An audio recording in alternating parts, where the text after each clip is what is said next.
எல்லாருக்கும் நமஸ்காரம். இன்னைக்கு பதிவு 93. திருக்கோளூர் பெண் பிள்ளை ரகசியத்தில் 19வது வார்த்தை மண்டோதரியோட பகுதி 2. இன்னைக்கு ராவணன் மயன்கிட்ட மண்டோதரியை கல்யாணம் பண்ணி கொடுக்க சொல்லி கேட்குறான். மயன் தடுமாறுறான். மயன் தேவர்குலம், இவன் அசுரகுலம். ஒரு அசுரகுல அரசன் நம்ம கிட்ட பொண்ணை கேட்குறான். சரியா வராது, நல்லதறியும் வராதுன்னு கொடுக்கலன்னா என்ன ஆகும்? அதுதான், அதைத்தான் மண்டோதரி தான் இதை திங்க் பண்ணுது. மயனுக்கு இஷ்டம் இல்லை, ஆனால் மண்டோதரி தனியாக கூப்பிடுறா. சரிப்பா, நீ இல்லை கொடுக்க முடியாதுன்னு சொல்லிட்டேன்னா என்ன ஆகும்? அடுத்தது ராவணன் உங்ககிட்ட சண்டை போட்டு உன்னை சிறையில் வைப்பான். அப்பா அம்மா உன்னையும் அம்மா மாதினியும் சிறையில் வைப்பா. என்ன வலுக்கட்டாயம் பண்ணி கொண்டு போய் கல்யாணம் பண்ணுவான். இது நிச்சயம் நடக்கும். நீயே பண்ணி கொடுக்கலன்னா இது நடக்கும். அதனால அது வேண்டாம். அதை விட உன்னையும் இந்த தேவலோகத்தையும் ஜெயிச்சவன் தானே. அவன் எல்லாத்தையும் ஜெயிச்சவன் தான். தேவலோகத்தையும் காப்பாற்றுற பொருட்டு நான் பரவாயில்ல ராவணனை கல்யாணம் பண்ணிக்கிறேன், நீங்க சரின்னு சொல்லிட்டுங்கன்னு சொல்லிடுறாங்க. மயன்கிட்ட இவன் சொல்லிடுறான் மண்டோதரி. சொன்ன உடனே மயனுக்கு வேற வழி இல்லை, வேற வழி தெரியல. இல்லைன்னாலும் நடக்க போறது என்னமோ அதுதான். மயன் பண்ணி கொடுக்கலன்னாலும் நடக்க போறது என்னமோ அவங்க பையன் கல்யாணம் பண்ணி கொடுத்தா ஒழுங்கா உருப்படியா கூட்டு போவான். சொல்லவும் சொல்றான் அவன், நீ எனக்கு கல்யாணம் பண்ணி கொடுத்தேன்னா இவ்வளவுதான் நான் பட்டத்து ராணியா வச்சிருப்பேன். மற்ற யாரும் பட்டத்து ராணி கிடையாது. மற்றவங்க எல்லாம் எனக்கு அந்த புறத்துல இருக்கிறவங்க தான். மற்ற மனைவிகள் ராவணனுக்கும் ஏகப்பட்ட மனைவிகள், எல்லாரும் அந்த புறத்துல இருக்கிறவங்க தான். பட்டத்து மகிழ்ச்சின்றது உன் பொண்ணுக்கு தான் கொடுப்பேன்னு சொல்றான். கொடுக்கலன்னா, இவன் ஒத்துக்கலன்னா அவன் கொண்டு போய் கல்யாணம் பண்ணி பட்டத்து மகிழ்ச்சின்ற அந்த பட்டத்து ராணின்ற போதும் போயிடும். கொண்டு போய் 100ஓட ஒன்னா அவனோட அந்த புறத்துல சேர்த்துருவான். அது நடக்கும். அதனால அவன் சொன்ன உடனே மயனும் யோசிக்கிறான். சரி, வேற ஒண்ணுமே பண்ண முடியாது, வழி ஒருதான் வழி, வேற வழியே கிடையாது, பண்ணி கொடுக்கறதுதான் வழி. சரி, கௌரவமா பண்ணி கொடுத்தா அந்த பட்டத்து ராணின்ற அந்த பேர்லயாவது பொண்ணு இருப்பா அப்படின்னு சொன்னா பண்ணி கொடுக்குறாரு. கல்யாணம் நல்ல விமர்சையா நடக்குது. அவனும் ராவணனும் அவளை பட்டத்து ராணி ஆக்கிடுறான். பட்டத்து ராணி ஆக்கினாலும் ஒரு கந்தர்வ குலப்பெண், ஒரு தேவகுல பெண், ஒரு அசுரனை கல்யாணம் பண்ணிட்டு அவன் மனங்கோணாத பதிவிரதையா இருந்திருக்கான். கல்யாணம் ஆன அப்புறம் எல்லாம் அவன் தான். அசுர குலத்தோட ரகசியங்கள் அவளுக்கு எத்தனையோ விஷயங்கள் தெரியும். இருந்தாலும் அவன் எதையும் தேவர்கள்ட்ட போட்டு கொடுக்கல. ராவணனுக்கு அது நீங்க பாத்தீங்கன்னா, சூர்பனக சீதை கிட்ட சொன்னான். சூர்பனக காட்டுல இருந்து பார்த்துனப்ப சூர்பனக சீதை கிட்ட சொன்ன, ராவணன் ஒரு பொண்ணை பலவந்தம் பண்ணவே முடியாது, அவனுக்கு ஒரு சாபம் இருக்கு வேதவதின்னு. அது நான் அப்புறம் சொல்றேன். அவனுக்கு ஒரு சாபம் இருக்கு. நீ யாரையாவது நீ விருப்பம் இல்லாத பெண்களை தொட்டேன்னா உன் மண்டை வெடிச்சு செத்துருவ அப்படின்னு அவனுக்கு சாபம் இருக்கு. அதனால எந்த பெண்ணையும் விருப்பம் இல்லாத பெண்ணை தொடவே மாட்டான். அவங்கள விரும்ப வைப்பான். அவங்க விருப்பப்பட்டு இவனோட இதுக்கு இணங்குற மாதிரி பண்ணுவான். பண்றதுன்னா இதான், இந்த மாதிரிதான் அப்பாவை ஜெயிக்கிறது, அம்மாவை ஜெயிக்கிறது, இது மாதிரிலாம் பண்ணா என்ன ஆகும்? அந்த மாதிரி ஒரு சாபம் இருக்கு அவனுக்கு. அதனால உன்னை அவங்க வலுக்கட்டாயெல்லாம் பண்ணி உன்னை குத்திக்கிட்டு போக மாட்டான். சீதை, நீ கவலைப்படாத, நீ தைரியமா இருன்னு சொல்றா. சீதைக்கு தேத்தும் போது சூப்பராக சொல்றா. இந்த ரகசியம் மண்டோதரிக்கும் தெரியும். இருந்தாலும் எல்லாரையும் அவங்கள ஒண்ணு அழகிகளை வசியம் பண்ணுவான், இல்லைன்னா அவங்களுக்கு கொடுக்குற அந்த டார்ச்சர் இருக்கு பாத்தீங்களா சுத்தி, அதையே அவங்க தானா வேற வழி இல்லைன்னு வந்துருவாங்க. வேற வழி இல்லை, அப்பா அம்மாவை குடும்பம் பண்றது, அண்ணன் தம்பி குடும்பம் பண்றது, இதெல்லாம் பண்ணும்போது அவங்களே சரி அவங்க எல்லாம் ஒண்ணும் பண்ணாத, நான் உனக்கு ஒத்துக்கிறேன் அப்படின்னு நினைங்கி வந்துருவாங்க. அந்த மாதிரி பண்ணுவான் ராவணன். அது மாதிரி பண்ணுவான். அது மண்டோதரி அவருக்கு ஒத்துன்னு அவளை பட்டத்து மகிழ்ச்சி ஆகிற. மண்டோதரி இந்த ஒரு நாளும் அசுர ரகசியங்களை சொன்னதில்லை. இதுல நீங்க பாத்தீங்கன்னா, சபரியும் எந்த சாபமும் பண்ணாத, எந்த இதுவும் பண்ணாத, அவளுக்கு எந்த சாபங்கள் இதெல்லாம் ஒண்ணும் கிடையாது. ஆனா அவ காட்டுல கடந்து கஷ்டப்பட்டு ரொம்ப அவசரப்பட்டு அதுவாகி ராமனை சேவிச்ச அப்புறம் தானா மோட்சத்துக்கு போறா. தப்பே செய்யாத பூலோகத்துல அவஸ்தப்பட்டுட்டு மோட்சத்துக்கு போனவங்க அவவத்தி மண்டோதரி. அதேதான் மண்டோதரி. அதான் புருஷன் மேல உண்மையான பற்றோட இருக்கா, உண்மையான அன்போட இருக்கா. புருஷன் திருத்தத்துக்கு எவ்வளவு ட்ரை பண்றா, எத்தனையோ தர சொல்றா. பெண்களை கவர்ந்துட்டு வரும்போதெல்லாம் நிறைய சொல்லுவா. சீதையை கவர்ந்துட்டு வரும்போது அடிச்சு சொல்றா, குறுக்க மறைக்கிறா. வேண்டாம், இது ஆபத்து, இலங்கைக்கு ஆபத்து, அவ பதிவிரத, அவகிட்ட நீ ஒண்ணும் பண்ண முடியாது. அவகிட்ட போகும்போது நெருப்பு எரியுதுன்னு அந்த பேத்து இதோட தூக்கிட்டு வந்தான் இல்லையா, அவனோட அந்த ஆகாய மகம் அவனோட வாகனத்தை வச்சு தூக்கிட்டு வந்தான் இல்லையா, அதை தெரிஞ்சோடனே அவன் சொல்றான், வேண்டாம், இது ரொம்ப ஆபத்து, இது அவளை பார்த்தாலே, இந்த சீதையை பார்த்தாலே நமக்கு வந்து கையெடுத்து கும்பிடணும் போல இருக்கு. அது மாதிரி ஒரு நல்ல அமைப்பான பெண்ணு. அந்த தேவ மகளிர்கிட்ட எல்லாம் போகாத, அவெல்லாம் தெய்வ பிறவி, அவங்க எல்லாம் போகாத. ராமன் வந்து சாதாரண ஆள் இல்ல. அதே மாதிரி ராமன் வந்து மூலபல சேனையை அழிச்சப்ப பண்டோதரி சொல்றா, உன் மூலபல சேனையோட பராக்கிரமம் என்ன, எவ்வளவு பெரிய சேனை உண்டு. மூலபல சேனைன்றது வந்து எவ்வளவு பெரிய சேனை. நீ மாயம் பண்ணி அத்தனை பேரையும் ரூமுக்குள்ள சின்னதா வச்சிருந்தா அவங்க விட்டிய அத்தனையும் யாராவது கூட போனாங்களா? ஒரே ஆள், ஒரு வானரமும் சாகாத அத்தனை பேரையும் காப்பாத்தி அவ்வளவு பெரிய படை கூட மோதும் போது எவ்வளவு பேர் செத்துருக்கணும். அந்த உன்னோட மூலபல சேனையை ஜெயிக்க முடியுமா? அத ராமன் ஜெயிச்சிருக்கான்னு போதே உனக்கு தெரியலையா? இந்திரஜித்தை ஜெயிச்சிருக்காங்களே, இந்திரஜித்தை ஜெயிக்க முடிஞ்சவனா இந்திரஜித் எவ்வளவு பெரிய ஆளு. அக்ஷயகுமார்னு ராவனோட பையன், ராவனோட பிள்ளை. அக்ஷயகுமார் ஜெயிச்சாங்களே, பாக்கலையா நீ? நம்மளோட இப்ப இல்ல எவ்வளவு சேனாதிபதிகளை எல்லாம் கொண்டுட்டாங்களே, எப்படி முடியாது? அதெல்லாம் நடக்கிற காரியமா? கும்பகர்ணனை கொண்டாங்களே, கும்பகர்ணன் வந்து எவ்வளவு பெரிய அசாத்திய வீரன், என்ன மாதிரி ஒரு வீரன், அவனையும் கொண்டுட்டாங்களே. இவங்களால முடியாததே கிடையாது போல வரல. இவங்க தெய்வ பிறவி, இவங்களுக்கு வந்து தர்மம் ஒண்ணுதான் முக்கியம். அவங்கள போய் இது பண்ண எவ்வளவு சொல்றான், ரொம்ப சொல்றான். சொல்லியும் அவன் கேட்கல. அவன் கேட்காத போய் சண்டை போடுறான், கடைசியில செத்தே போறான். போர்க்களத்துல வந்து ராவணன் வந்து கிடக்காங்க. ராவணன் வந்து கிடக்கும்போது மண்டோதரி அங்க போற. மண்டோதரி போய் அந்த புருஷனோட பணத்தை பார்த்து விழுந்து அழறா. அப்ப கூட என் பிள்ளைய என்னோட புருஷனை கொண்டுட்டியேன்னு ராவணன் சொல்லல.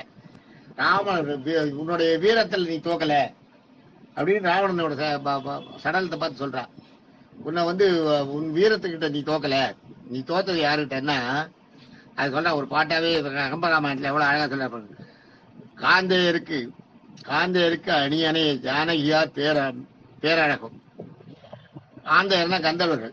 காந்தையருக்கு அணியணை, அவங்களுக்கெல்லாம் ஒரு முத்தாய்ப்பா இருக்கக்கூடிய அணியணைய ஜானகின்றது சீதை. ஜானகியார் பேரழகும், அவளுடைய மிகப்பெரிய அழகும், அவர்தம் கற்பும், அவளுடைய அழகும் அவளுடைய கற்பும். ஏந்து புயத்து ராவணனார் காதலும். ஏந்து புயன்றது வந்து தோள்கள்லாம் நிமிர்ந்த தோள்கள், கையெல்லாம் தோள்படையெல்லாம் இறங்கி இருக்காது, ஏந்து நிமிர்ந்து இருக்கக்கூடிய தோள்கள். அப்படியாப்பட்ட தோள்களுடைய ராவணனுக்கு வந்த காதல், சீதை மேல வந்த காதல்.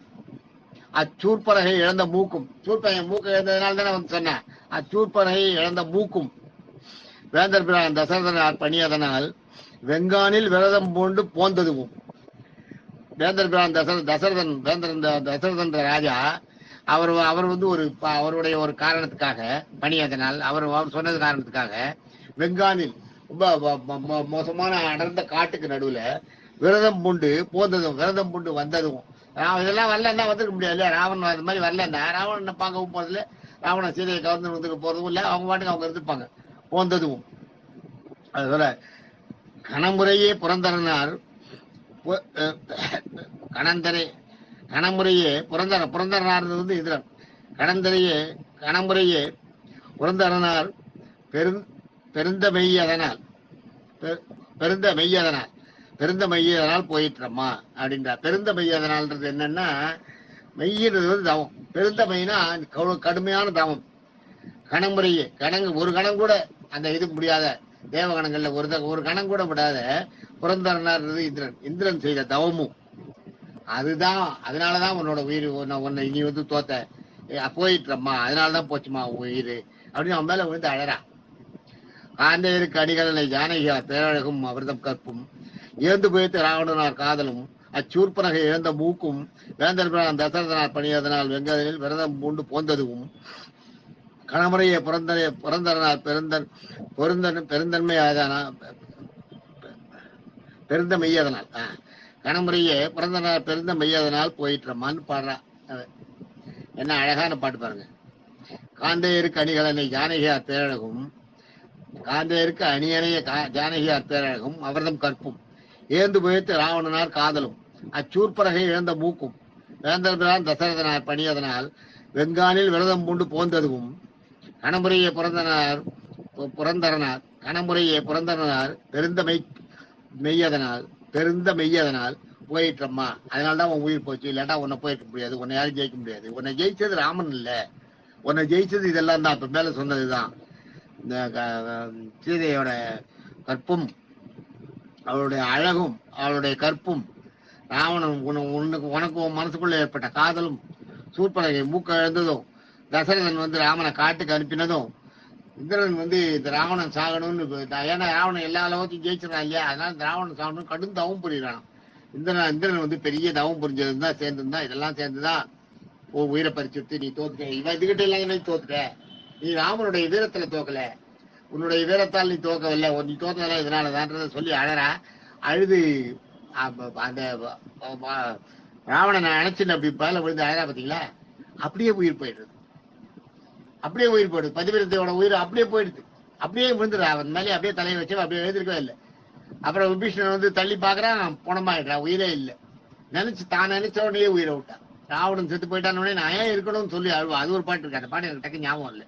அது ஒரு பாட்டு இருக்கு, நான் இன்னும் இருக்கணுமா, என்னுடைய இவர் இறந்த அப்புறம் புருஷன் இறந்த அப்புறம் நான் இருக்கணுமா, இன்னும் நான் வாழணுமா அப்படின்னு சொல்லிட்டு என் உயிரை எடுத்துக்கோன்னு சொல்லிட்டே விழுந்து அப்படியே உயிரை போயிடும். எடுத்துக்கோன்னு எடுத்து நடந்துரும், அது அப்படியே விழுந்து செத்து போயிடும். அது ஒரு பாட்டு இருக்கு. அந்த பாட்டு எனக்கு இப்ப டக்குன்னு ஞாபகம், நான் வரும்போது சொல்றேன். அந்த மாதிரி அது அவ்வளவு சிறந்த மங்கை மண்டோதரின்றது சாதாரண விஷயம் இல்லை. மண்டோதரி வந்து பெரிய பெரிய ஒரு பதிவிரத்தை. ஒரு இடத்துல கூட மனதால் கூட ராவணனை நினைக்காதவன். ராவணனை கல்யாணம் பண்ணிக்கும் போது வந்து ஒரு இக்கட்டான ஒரு சூழ்நிலையில வேற வழி இல்லாம கல்யாணம் பண்ணா. இருந்தாலும் அவனுக்காக தன் ஆயுள் பூரா அவனை திருத்தத்துக்கு எவ்வளவு பாடுபட்டா, அவனுக்காக தன்னுடைய உடல் பொருளாவி அத்தனையும் கொடுத்தா.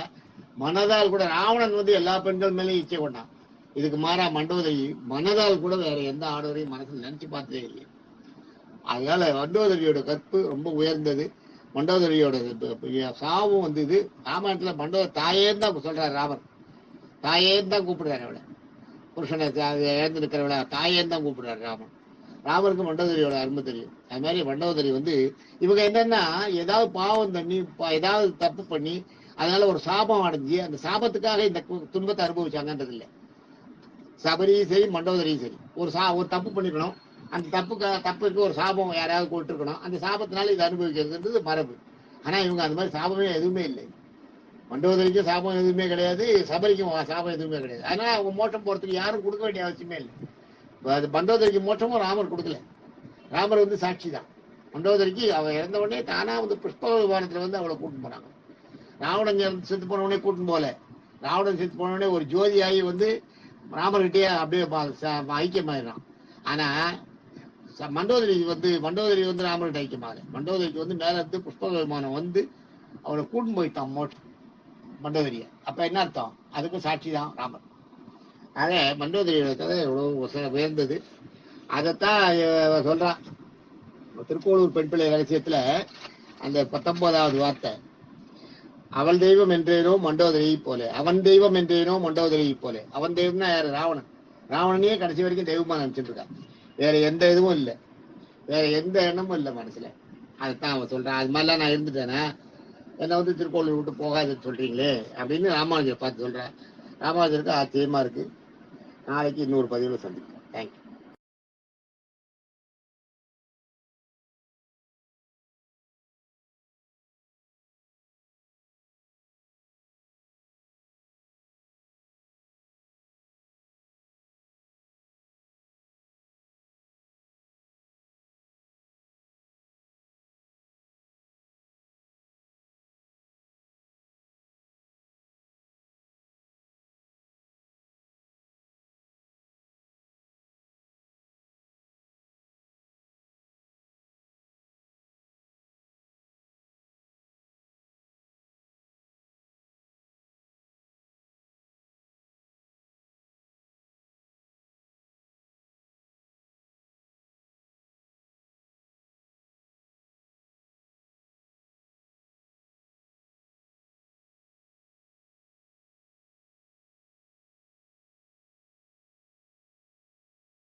சூர்பனகன் தப்பா சொல்லிட்டேன்.